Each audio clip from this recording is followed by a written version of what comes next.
Hey Overcomers, I hope you're all having an amazing day. Today's message is self-concept and manifestation and why it's important.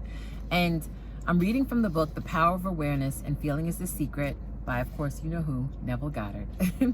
So this chapter is the truth that sets you free. And we know in the word it says, and you shall know the truth, and the truth shall set you free. Other translations of the Bible says, and you shall know the truth, and the truth makes you free.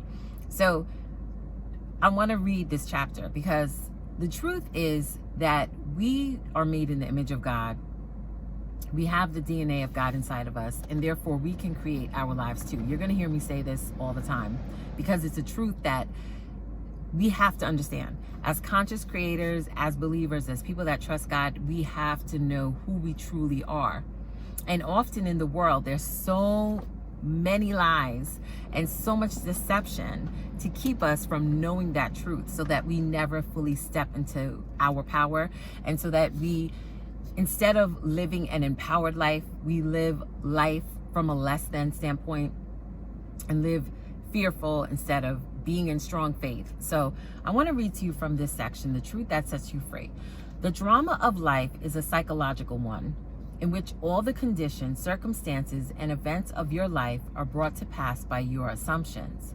Since your life is determined by your assumptions, you are forced to recognize the fact that you are either a slave to your assumptions or their master. To become the master of your assumptions is the key to undreamed of freedom and happiness. You can attain this mastery by deliberate conscious control of your imagination. You determine your assumptions in this way. Form a mental image, a picture of the state desired of the person you want to be. Concentrate your attention upon the feeling that you are already that person. First, visualize a picture in your consciousness. Then feel yourself to be in that state as though it actually formed your surrounding world. By your imagination, that which was a mere mental image is changed into a seemingly solid reality. The great secret is a controlled imagination and a well-sustained attention firmly and repeatedly focused on the object to be accomplished.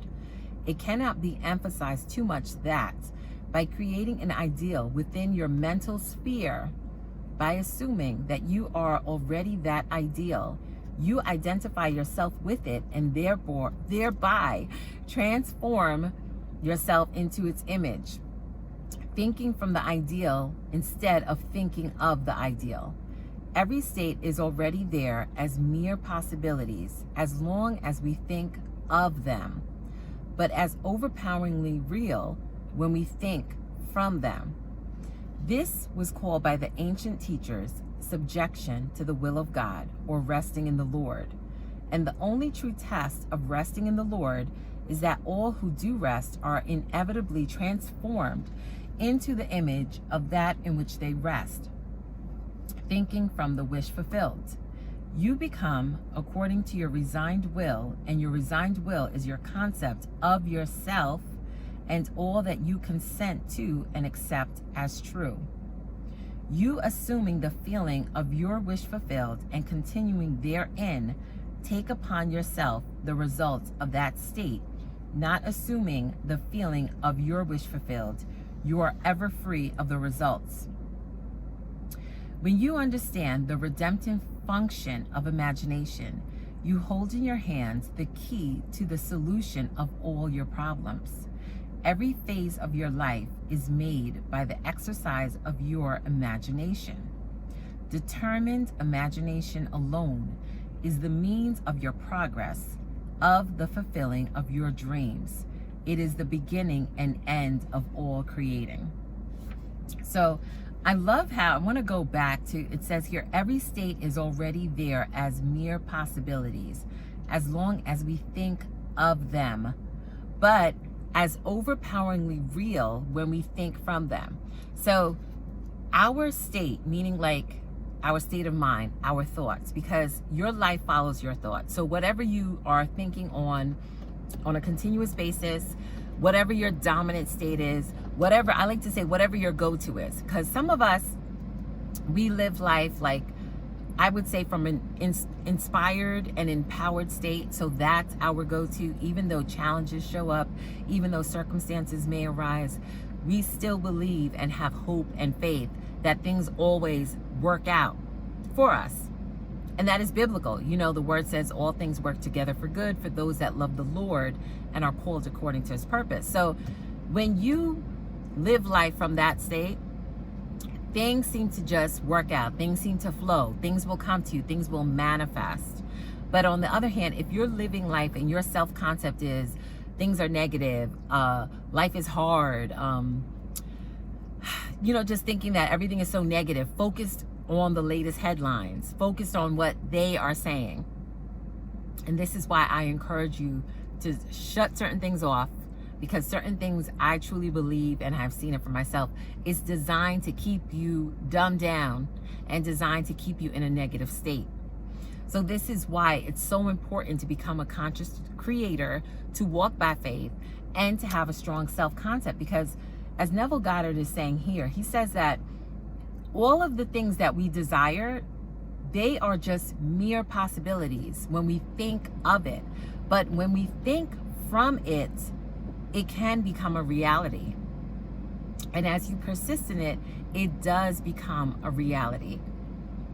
And this is why I encourage you to walk out your faith, but test it out. Like, I remember, I think I shared this a while back, if you go back to some of my earlier videos, and I talked about how much I love sunflowers, still love sunflowers. It's my favorite flower ever. And every day, somehow, some way, it manifests for me. And about 2 years ago, when I discovered Neville Goddard's work, I decided to test it out because it encourages you to test out your faith. So I just decided, you know what? I want to see sunflowers daily. I love that flower. I want to see it daily. Every day, no matter how it shows up, whether it's I'm in a store, I walk in and I see it. The other day, I was at work and I walk into my room and on my desk is a sunflower plant. So it's amazing. One of my friends, like, I was like, oh my gosh, she's one of my sisters. And I said, thank you so much. We always talk about inspiration, empowerment. I talk to her about Neville Goddard, about manifesting your life, creating your life, walking, you know, by faith. And it's so amazing because these things, when you start to walk out your faith and test out your faith, they will show up. You'll start to see evidence of your faith. And this is why I tell you to test it out. And this is why I encourage you to become the driver of your life. Just like you get in your car and you drive it to the direction, to your destination, or you may have a GPS and you put in the address of where you want to go and your GPS gets you to that destination. Well, your thoughts are driving you to a destination. My question for you is, do you like where you're going? Are you happy with the flow of your life? Are you happy with the circumstances of your life? Are you happy day in and day out? Are you filled with joy? If you answered no, then it's time to make a change. It's time to shift. And I would encourage you to start to speak affirmations. Start to think from the state, as Neville Goddard talks about thinking from. Because when we think of the thing that we desire, it's just a possibility. But when we think from it, that's where our true power is. When we start to think from the state and start to walk by faith and start to envision these things, because the things you think about, they will manifest, right? As Neville Goddard talks about making a future dream a present fact. That's how you do it. You start to see yourself in it. So I want you to visualize. That's why I just closed my eyes a while ago. Visualize that thing that you desire. You know what it is. You and God know that dream, that goal, that vision. It wasn't given to you by accident. And I don't want you to be concerned about the time. Oh, this amount of time has passed. I don't see evidence of it. There's always movement. There's always something happening in the background that we don't see, that we are unaware of. As I told you, God, He's the one that moves everything. And here's the thing. We don't control how or when it shows up. And we know in the Bible it says a day is like 1,000 years. So do not concern yourself with the time. The time is going to pass anyway. Your job is to stay rooted and planted and have a strong self-concept, because everything stems from you. So I want to just share a few keys with you, and I was hoping this video wouldn't be so long. But the first key is you are here to live an abundant life, according to John 10:10, and a life full of rich experiences. And a lot of times when we talk about abundance, we think about wealth, that's a byproduct. But in terms of living a joyful and enriched life, you're here to live that. The second key is the lens in which you are looking at life through determines your experiences. So this is why it's so important to get your thoughts in alignment with that thing that you desire. Because depending on how you look at life, depending on your viewpoint on certain things in your life, depends on whether it will continue or whether it will change. And it's up to you, because daily, as we are thinking new thoughts, we're forming new neural pathways in our minds. Our subconscious mind, it's always listening, it's always recording, it's always ready to make things happen for you, okay? And your subconscious mind is 90%, while our conscious waking mind is only 10%. The third key is, once you learn to control your thoughts, you will control your life. So the key is, it's you. It's an inside job. It's all about you. As you change you, as you level up, as you up-level your life, as you become a better, empowered, inspired version of you, everything in your life has to conform. It has to change. It will change to match the thing that you've been speaking and thinking. And this is why the word says, we shall decree a thing and it shall be established. So decree things over your life. Start declaring, I am favored. I'm healthy and wealthy and wise. I am living my best life. Wealth chases me down. Favor chases me down. Whatever it is that you want, if you're looking for success, I am successful. Whatever you say after I am must locate you. So I hope this encouraged you today. I hope it inspired you. Thank you so much for being here. I am so thankful and so grateful for all of my overcomers. I love you all. Always be an overcomer.